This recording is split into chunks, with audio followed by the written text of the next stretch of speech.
President Barack Obama is settling into the Oval Office, and the new Congress is just starting their work, and boy, do they have a lot of work to do. Nearly 600,000 people filed for first-time unemployment benefits last week. That's the highest number in 26 years since 1982. And housing starts, the number that measures new home construction in the U.S., fell to the lowest number on record. That's dating back to 1959. Now, whether either of those numbers affect you, chances are you have some concerns about what the new administration and their counterparts on Capitol Hill will mean to your bottom line.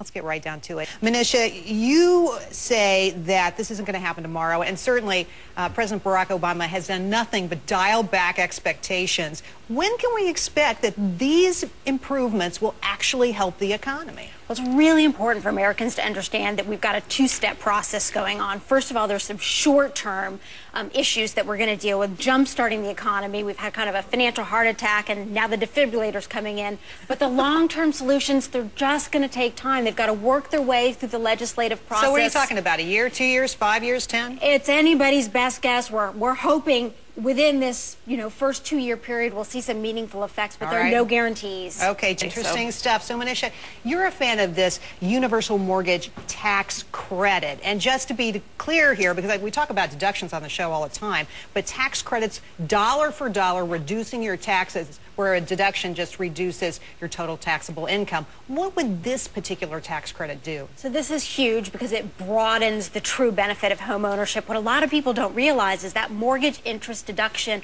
only happens if you itemize your taxes. Right. 2/3 of us take the standard deduction. This helps level the playing field. All right, so more folks will get that benefit from owning a house on their taxes. That's a good thing. Manisha, I want to talk to you about credit card bill of rights. If I can tell you, if there's one email in my inbox about credit cards, people complaining about them, there are 20.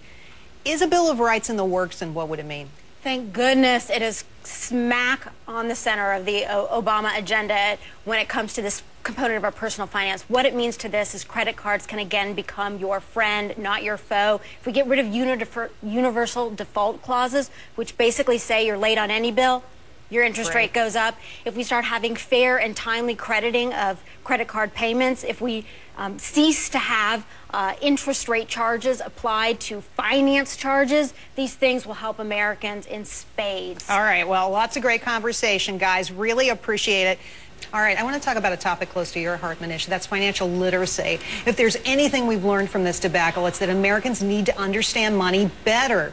Is there anything out there to help them, come to grips with this, besides, of course, your bottom line? If there was ever a teachable moment, this is it. And as these different initiatives move their way through the legislative process, there's going to be a lot of finger pointing. So the best thing that each of us as Americans can do is remember, when you point a finger, 3 are pointing back at you.